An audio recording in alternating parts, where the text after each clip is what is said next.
latest in the world of sports. I'm Diego Dario. We give you the conversations you want to hear from your favorite icons and athletes. I'm Denise Stan, and in tonight's Game Plan, Ali Peak joins us to break down his top players of the week and the rising big men to watch out for in the PBA. And we'll discuss how the VNL has inspired a new generation of Filipinos. Buckle up, sports fans. Let's get in the game.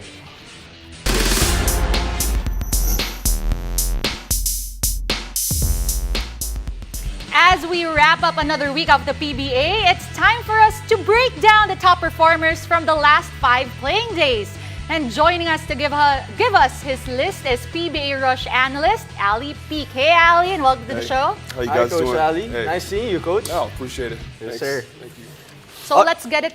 All right, Coach Ali, you gave us a list, a top 5 list for this week of the PBA. And to start off with the list, who is it? I'm probably going to go with Gio Halalo. No, first of all, let me just say this. It's very tough. Okay, not easy. Yeah, of course, I have of an course, honorable yeah. mention side, all right? But Yeah. I'll just go ahead and start off with Gio Halalo.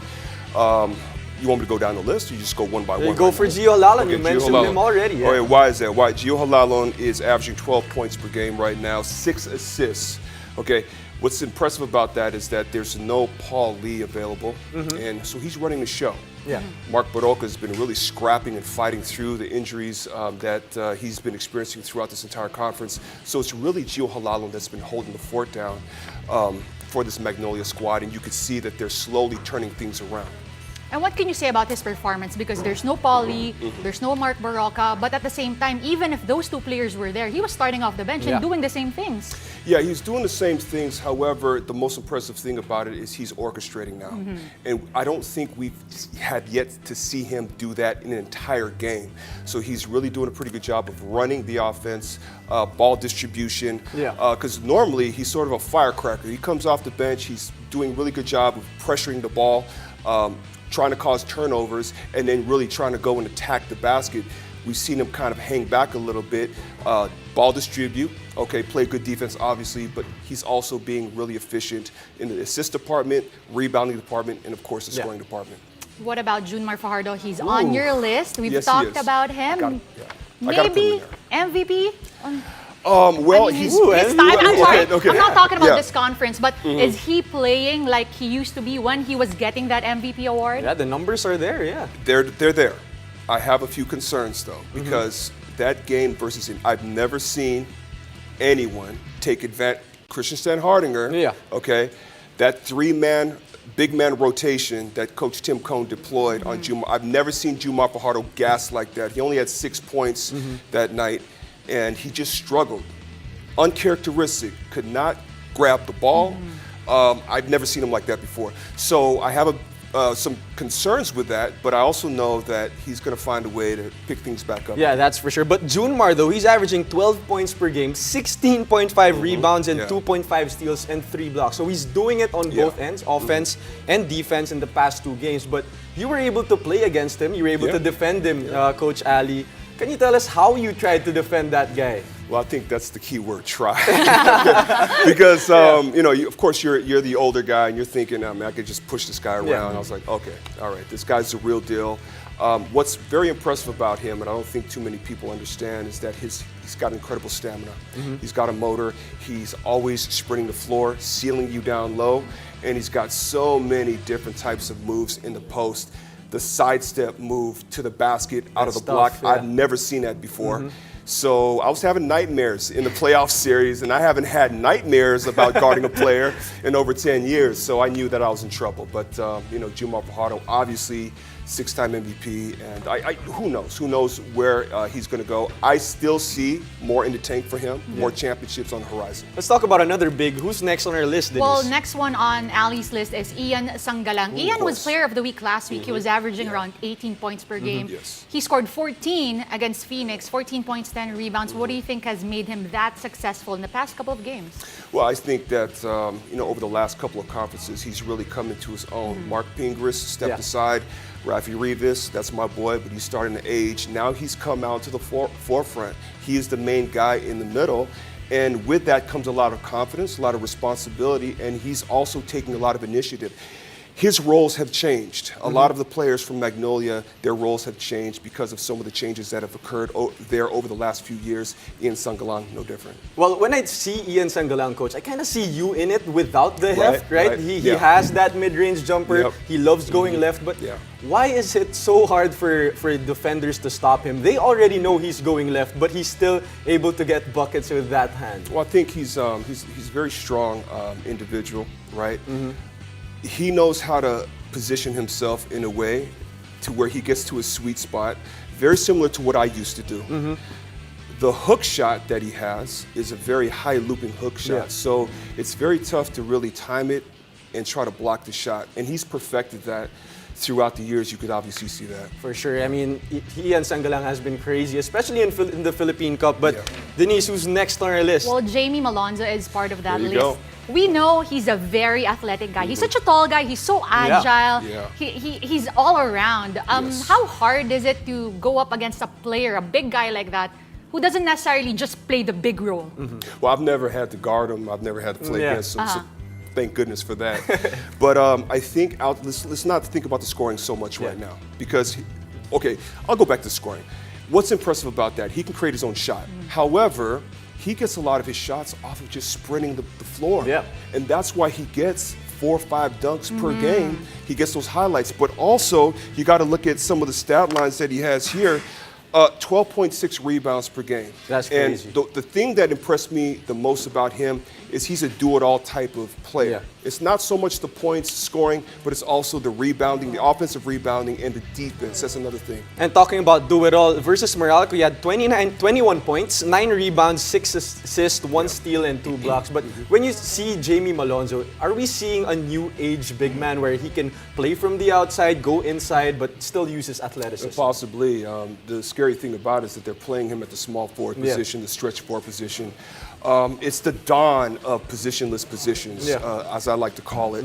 So actually not the dawn. It's been a few years already. So I think this is just where basketball is going. And last guy on the list, Denise? Let's talk about Christian Standhardinger. Yes. You mentioned it. Limiting Junmar Fajardo to 6 Yeah. points is a feat in itself. But Christian really led that Ginebra team, limiting San Miguel. I think they were averaging 98 points per game to 72. And that was all because of what Christian Standhardinger did. Yeah. Aside from the defense, he was attacking Junmar Fajardo. And we don't see that too often. We see guys shy away from Junmar. Yeah. He was attacking him. And again, this is the most successful I've ever seen a big man perform against Junmar Fajardo. But let's make no mistake about this. C-Stan, yes, Scotty Thompson, okay, L.A. Tenorio, Japet Aguilar. But C-Stan has been helping them win games. He's been helping them get over the hump. The assist category, I believe he's averaging around 4 assists per ball game. So these are things that we definitely have to look at when you talk about Christian Standhardinger. And I believe he's that glue guy talking about C-Stan. I totally agree with you. Yes. For Ginebra. Yeah. So Yeah. your list is right. It's going to be right up here. Junmar Fajardo, Ian Sangalang, Jamie Malonzo, Gio Halalon, and C-Stan. You can take a look at that on your screens. But do you have any honorable mentions, Coach? I'm just going to name them off, right? Yeah. Okay, I'm going to start Kevin Alas, Chris Newsom. It's a long list, guys. Okay, Robert, we can't forget about Robert Bolick. He's averaging course, almost yeah. 20 points per game. R.R. Pogo is playing a pretty good conference right now. Scotty Thompson, he was in line with Gio Halalon, okay? Mark Baroka, Japet Aguilar, Aaron Black, and of course, Mikey Williams is back. Yeah, I mean, so many players to talk about, especially in the Philippine Cup, right, Denise? I mean, they're really balling out, but Yeah. don't go yet, Coach. We're going to still have you in the next one because after the break, we'll go inside the paint to talk about the Rising Towers in the PBA. Stay tuned. You're watching The Game.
Welcome back to the game. In the PBA's All-Filipino Cup, new faces down the middle have started to shine during the elimination round. Still with us to talk about the league's rising towers is someone who knows all about dominating the paint, six-time PBA champ and PBA Rush analyst, Ali Peak. Now, Coach Ali, during the Philippine Cup, it has been a trend for big men to really up their numbers. Is it because, there are no imports and it's their time to get the touches? That's part of it, but I also think that the coach pulls that particular player aside. Teammates, team captain even, will say, hey, listen, the import's not here anymore. We're going to be feeding you ball even more so. So, be ready for that. And, once you get the ball, take a few looks, see if anybody's open, and attack. And so we're going to talk about those players that you're going to be mentioning. Denise, take us through it. Well, first on his list, Santi Santillan. What's your main reason for picking him first? Well, a lot of people will disagree with me on this one, but he just kind of reminds me of a young Dennis Espino. A little bit smaller, but he's got a tremendous skill set, and he's averaging around 13, almost 14 points per ball game right now, kind of under the radar. But he's got so many different types of weapons. Can shoot from the outside, can rebound the ball, can score inside, obviously, but also he's been one of the missing types of bigs that Rain or Shine so desperately needs. So it's good that they have a guy in the middle like that now. And we mentioned the new age big men in this type of basketball. What do you think is the next level for Santi Santillan? What does he need to improve on when it comes to his game? Well, I just think, honestly, I think it's okay. Yes, Bo Belga's there, but it's my time now. Sometimes young players come into a situation with a group of old guys. I was old also. And you just have to take the bull by the horns and just really establish yourself. At the same time, of course, you don't want to step on anyone's toes, but remember that this is the reason why they brought you in here. That was my mentality. I came in thinking, okay, yes, I have to respect my elders here, but they are paying me for a specific reason. I have to go out there and perform. We also have Ato Ular. He's averaging around 13 points per game, 16 in that last game against Terra Firma. What are the key things that he has been really showing on the court that has made him be part of your list? Well, what's interesting about that, Denise, is that Coach Ariel was surprised at the fact that he can shoot from the outside. I think he knocked down 2 3-point shots. What impressed me the most about him was they played against Ginebra, right, at Inaris. And I'm thinking, no way. No, these guys are just way too big. But you got this young man, Ular, attacking Christian Stan Hardinger, attacking Japet Aguilar. They almost won that game. So I was very impressed right off the bat. I think the one thing that impresses me the most about these young guys, not backing down, not intimidated. Not that wide-eyed, deer in the headlights type, reaction to these superstars that they've been watching all their lives. I also believe that Ular's experience in the past, professional experience, has helped him out a lot because he's accustomed to playing against grown men. And very similar to how you play also as a lefty, but he has that 3-point shot. When you talk about Ular, how important is it? He has veteran point guards with him in his team. You have JV Casio, you have Baser Amir. How important is it for a young big man like Ato for point guards to set him up like that? Well, I think the most important thing is communication between all three, right? That those two veterans are telling him, hey, listen, you're averaging 13 points per game. Just go. We'll set you up, right? I mean, let's just, really all of us work together here and try to make something happen. What's impressive about Blackwater is they play immensely hard. Okay, the demographics of Blackwater has changed. In comparison to the previous conferences. They've been playing very well. It's a different type of energy now, and it's more of a winning type of energy, and you could see it in the way they play, and that's an important thing. And your next guy on the list, another young guy. Who is it, Denise? Well, Ben Adamos, who has been playing managed minutes for Coach Jeff Carriazo, but obviously has impressed you to be part of this list. What do you think he needs to do more to be able to maybe climb up the ladder? Well, I think just really establish his game inside, which you are seeing. A lot of that has to do with Daniel DeFonso, right? Of course. Guy that I scared the living daylights out of him every time I play, because he's always going to do something. Can you tell us about that when you were playing? He would break my heart every single time. You can imagine how many times I lost to San Miguel at the hands of him and then in the finals, which was just really devastating. I'm glad I got a chance to beat him And twice. can you see that with Ben Adamos now? Just, you know, a bit of it? The confidence. What we saw when Ben Adamos came into the league was shooting from the outside, which is his bread and butter when he was with Perpetual, right? Now all of a sudden, not only do you see that, but you see him operating down low, banging bodies with some of the veteran bigs. I saw that when he was going up against TNT's Kelly Williams. That was very impressive to me.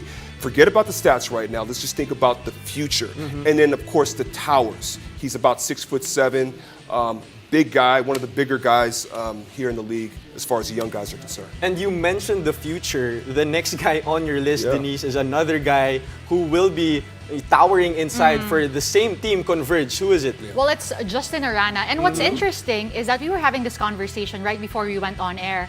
And you were saying that you had a conversation with Bo. And Well, no, not me. I was hearing it. oh, you were hearing it, but Bo was saying something that he reminded, or Justin reminds him of someone. Who is it? A young Jumar Fajardo, a smaller Jumar that's Fajardo. big coming from Bo, right? It is. Now, the one thing about Justin that impressed me the most was, again, these young guys are coming into these situations not backing down. They're not scared. They're challenging the old heads, the guys that have been around for a long period of time. But he has the tools to really make a difference for this Converge team. For some reason or another, all these big guys are converging. Ooh, I like that. I like that. That was so corny. But yeah, no, really, Justin Aranya impressed me the most. He actually impressed me all the way back to his days in the NCAA with Arellano University. And when you see him, we talked about it off air. Justin Aranya is looking like he's heavy strong, not just heavy, because he's there's a going up difference. against big guys in the league. I mean, I'm not going to mention any names during my time, but they were heavy, but they weren't strong. There's a difference. Justin Aranya looks like he's heavy strong, like Jumar Fajardo. Yeah. Not only is he heavy, but it's like trying to push a cement wall out of the paint. Right? That's when you know you're in trouble. You can't box him out. You can't box him out, you can't push him, and you end up having nightmares. And that is it. That's coming from Ali Peak. This is the list. Santi Santillan, Ato Ular, Ben Adamos, and Justin Aranya. Coach Ali, thank you so much for your time. Honorable mention. Okay, just a quick Let's one. not forget about Abu Trotter because he's still young. All right, so he's another guy. All these guys from Yeah. Converge. So All right, so those are the Rising Towers. Coach Ali, thanks for your time, Thank for your you. insights. appreciate it, guys. All right, when we return, we'll discuss how the VNL has inspired a new generation of Pinoy volleyball fans. Stay tuned. You're watching The Game.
watching the game. For 2 weeks, Pinoy fans were treated to hard-hitting, world-class volleyball action through the Volleyball Nations League. As we wrap things up, let's take a look back at some of the sights and sounds from the recently concluded VNL here in Manila.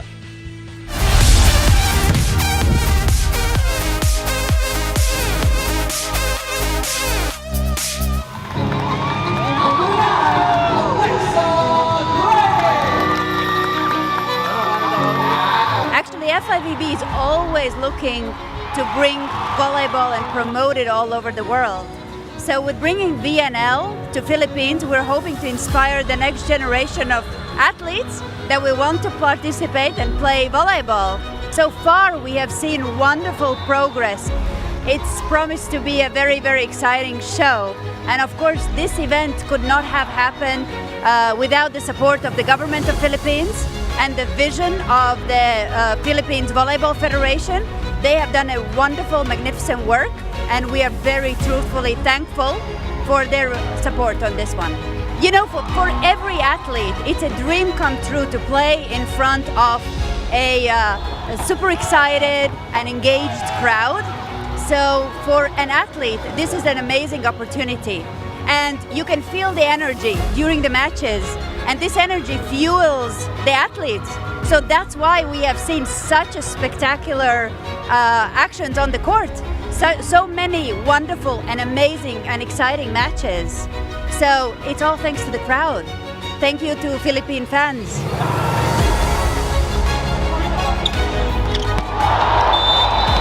Everybody really love volleyball. I can see some of the players, some that really enjoy the atmosphere here.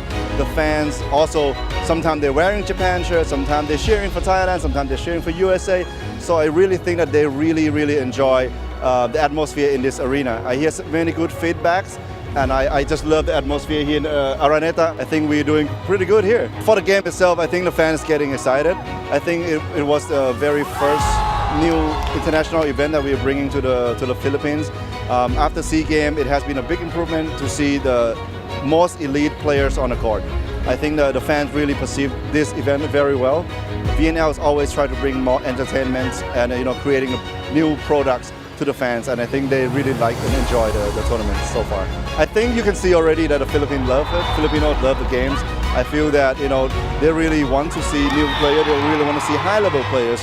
We for sure would love to come back in the Philippines to host VNL competition again, and we really hope that Philippines will welcome us again over here, which I'm sure gonna set a new tone for the international events in the Philippines.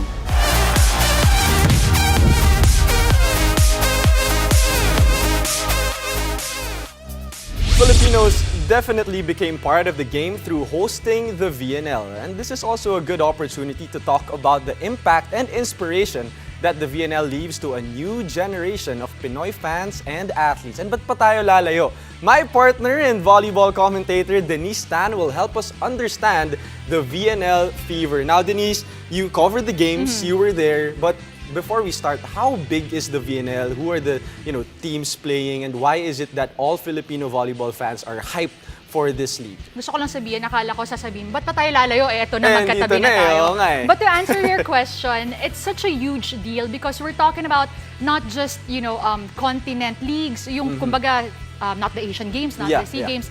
Those are very big as well. Pero we're talking about world-class volleyball. Buong mundo po ang naglalaban-laban dito. You have Olympic gold medalists like Team France, who was part of the VNL. On the other side, you have Brazil, you have Japan. So talagang, that is one of the many reasons why a lot of Filipinos really enjoyed watching the VNL. And grabe, kitang-kita ko sa social media, ang daming nanunood sa Araneta, right? And I mean, how important is the VNL? They're inspiring a young generation of volleyball players and also fans na nakikita nila yung high level of volleyball dito. I mean, it's the first time we ever hosted the VNL and it has been a great one for our country. I always say this, in every sport or in any competition, you have to set the bar higher. Yeah. So no matter what you're doing, you have to inject something new. Yeah. Just to change the dynamic, make sure everybody is improving. And with the exposure that we had from the VNL, this is really where we can see where we need to improve. The grassroots program we need to follow. Yes. Maybe the system, the schedule that we can pattern our own leagues too. Yeah. 'Di ba? Kasi ibang klase yung experience, pero mas matindi yung consistent experience na nakukuha if we have that, not just in our national team, but also in our professional leagues. And talking about experience, no, yung women's and men's yung naglaro dito sa VNL. And sa tingin mo, ano yung impact nito sa local men's volleyball natin? Because grabe yung suporta din ng Filipinos, ng crowd, sa men's dito sa VNL. I think it's big kasi alam mo naman natin na in terms of popularity, mas Yes. malaki pa ngayon yung following ng women's volleyball, but at the same time, we saw what the men's team did in the 2019 SEA Games. Doon medyo sumabog at uminga yung pangalan nila. Pero kailangan nating sundan yan. And because of what we saw, the talent that we saw in the VNL, those are one of the things na pwede rin nating abangan o gugustuhin nating abangan when we're watching our men's national team. And grabe, I'm sure maraming na-inspire Yes. just watching the VNL high-level volleyball player. I'm sure na-inspire ka rin, Denise, and thank you so much. You covered all the games. And just to mention, former national athlete din to si Denise. So thank you so much for your insights. Well, thank you very much at salamat din po sa lahat ng nanood sa atin ngayong gabi. Thank you for joining us. I'm Denise Stan. And I'm Diego Dario, and this has been The Game.